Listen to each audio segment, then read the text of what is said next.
Hello po guys, kumusta po? So, ngayon lang ulit tayo nakapag-upload na.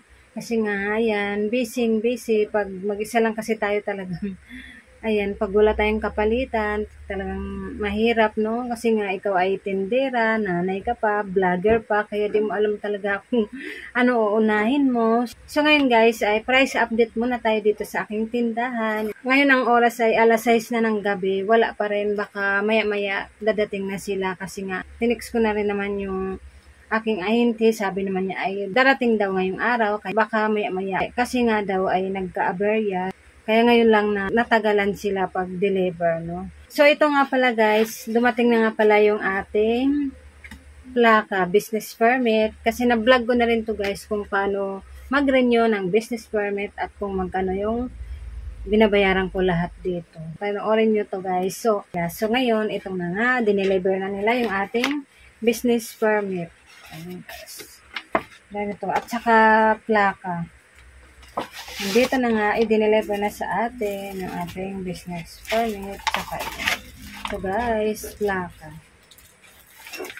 Ayan. 2025. Ayan na, kaya kailangan natin magsipag. Kahit sabihin natin minsan na nakakapagod, kahit gustuhin na natin matulog, ayan na nga, ang ebidensya, nagkakaibag. Kahit gusto natin na matulog ng maaga, hindi pa rin natin magawa. Dahil nga, ayan, tindira tayo, marami tayong mga ligpitin, marami tayong mga gagawin, kaya laging kulang sa tulog ng pag may tindahan ka talagang laging puyat, no? Lagi tayong kulang sa tulog, nakakahilo, pero laban lang talaga para sa mga bayarin. At ito na nga yung nabayaran na natin. Binayaran na natin ito guys isang buong taon para hindi na ako magpablik-balik. Kaya, ayan, walang tayong problema. Sa sunod ulit, mag-iipon ulit tayo, no? So, yun ang ginagawa ko guys. Araw-araw, nag-iipon ako para dito sa ating lisensya. Kasi lisensyado yung ating tindahan, kahit maliit lang, no? Para naman, ayan, kahit maliit lang, ay nagbabayad tayo ng tax, no? Panoorin nyo lang to guys hanggang dulo para malaman nyo kung paano ako magpresyo dito sa aking tindahan para mabilis natin agad mapalago ang ating munting puhunan. Kaya kung bago ka pa lang sa aking channel, don't forget to like, subscribe, keep on watching. So, ito na nga po guys, dumating na sila maya-maya. Ang oras ngayon ay 7:30 na ng gabi. Shoutout nga pala sa aking mga customer dyan. So, ayan guys, kailangan na naman natin magpuyat. Kailangan talaga ng malaking sakripisyo ang ibibigay natin sa ating tindahan para mabilis kaagad natin mapalago.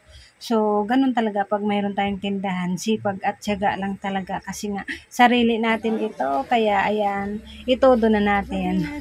Kaya kailangan maging wise din tayo sa pagpa-price, no? Kasi ako guys, hindi naman ako nakipagkompetensya sa pagdating sa pagpresyo kasi nga kanya-kanya naman tayo dyan kasi mayroon tayong i-consider. Kaya kung ano yung presyo ko dito sa aking tindahan, yun na yun. Hindi ko na yun binabago kasi nga may kanya-kanya tayong diskarte. So ito nga guys, yung mga natanggap natin na pa-previous at ito nga nakasulat. Ang dami kaya masaya pag ganito, pag may mga promo tayong natatanggap na pa-pre nila kasi nga malaking tulong at dagdag na rin dito sa ating tindahan kasi ito ay pwede natin dagdag benta dito sa ating tindahan. Kaya ito guys, isang buong plastic, kaya masaya tayo pag ganito, no? Kaya ayan, maganda talaga pag mayroon din tayong ahente kasi mayroon din silang binibigay na mga pa-promo sa atin. Kaya ito nga guys, yung resibo, kaya ugaliin natin laging mag-check ng resibo kasi hindi natin alam na may tumaas na pala na presyo. So ito nga guys, pinasok muna namin dito sa loob para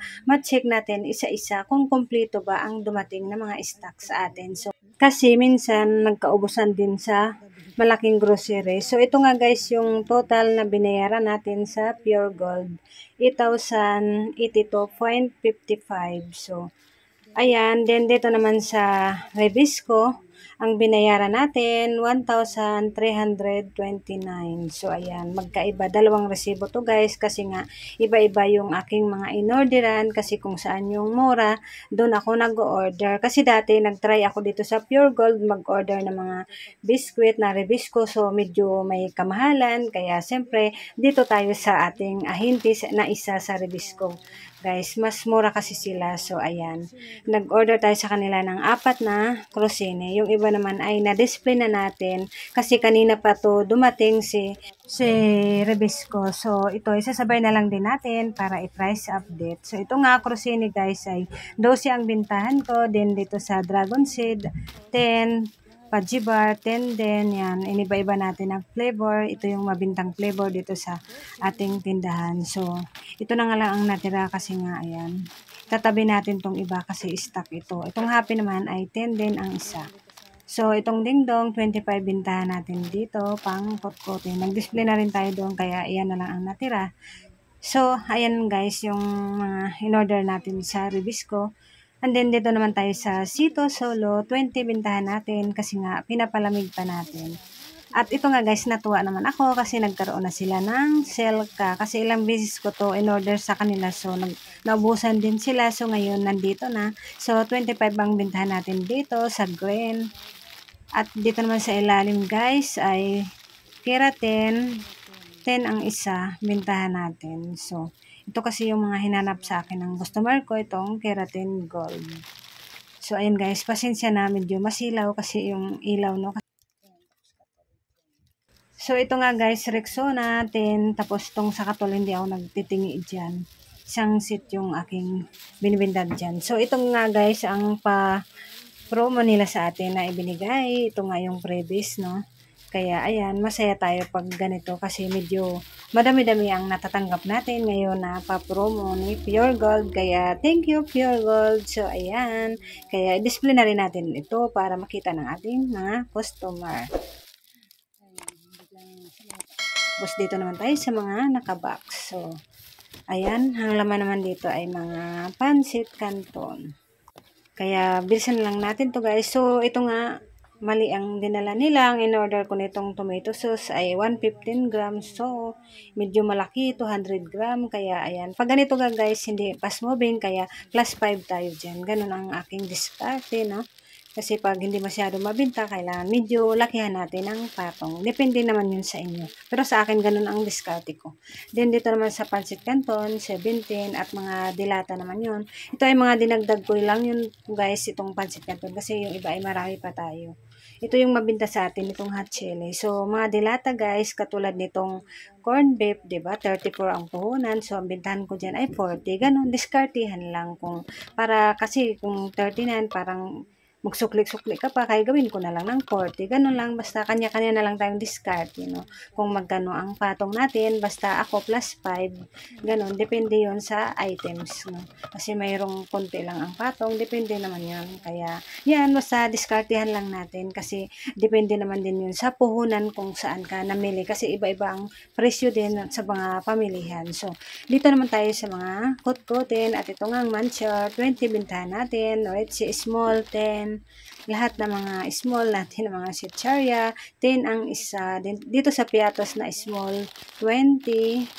Ayan, tingnan pa natin dito sa ilalim. Ito ay mga sitcharia lahat guys. Kasi nga ito ay mabinta dito sa ating tindahan na pampaakit sa ating mga customer. Lalo na pag marami tayong mga dinidisplay ng mga sitcharia, talagang nakakaganda tingnan sa ating tindahan, di ba? Then dito naman sa malaking sitcharia ay 30, no? Kasi nga may 5 piso ang tatubay natin dyan. Depende kasi 24 ang puhunan. 25, ganun. So, ayan. Dito naman tayo guys sa isang box. Ayan nga, nagaraya, 25 ang isa bintahan natin. Then, dito naman sa Super Crunch, 13. Then, dito sa, ay, ba't maliit ito? Maliit. Malaki yung sisring na in-order ko. Maliit ang binigay sa atin.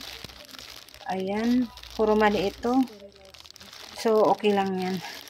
So, dito naman sa ilalim ay sterilized bear brand. Tapos, Suka, 11. Tapos, dito naman ay Clover Bits, 10. Nova, 20. Maliit kasi yan. Then, dito, Piatos ulit. Nagaraya ulit. Then, ito kasi yung mabinta sa atin. Kaya kung saan yung mabinta, sige, order lang tayo ng order. Kasi pag ganun guys, mabilis kasi natin, mapaikot kaagad yung ating munting puhunan. Mabilis kaagad lumago, no? Kaya kanya-kanya na lang talaga tayo ng diskarte para mabilis natin kaagad na maparami yung ating mga paninda. So, ito nga guys, cheese whiz.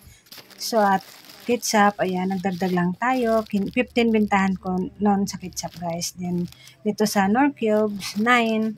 Tapos, dito naman sa ilalim. Ayan, dito sa beef fresh, sa 4-5, wala na tayong tig-piso. Kasi lahat nagmahal. So, dito naman sa Star Margarine, 15, 20 pack yan. Dito naman sa ilalim ay mga biskwit. Ayan. Mayonnaise, 17. Tumaas kasi yan. Flatops, 2 Bear Brand Swak, 15. Then, ano pa ba dito sa ilalim? Tingnan natin. Magic Sarap, 7. Tsaka, ano pa ba dito sa ilalim? Ketchup ulit, 15 yan. So, ayan, copy guys. Single, 11 yan sa ilalim. So, ayan guys, yung laman ng isang box. So, ayan, konti lang yan, pero naghalaga na sa 8,000. Kaya, ayan guys, magdi-display na muna ang inyong kasari. Kaya, ayan, busy talaga pag mayroon tayong tindahan. Kaya, maraming salamat po sa mga nanonood.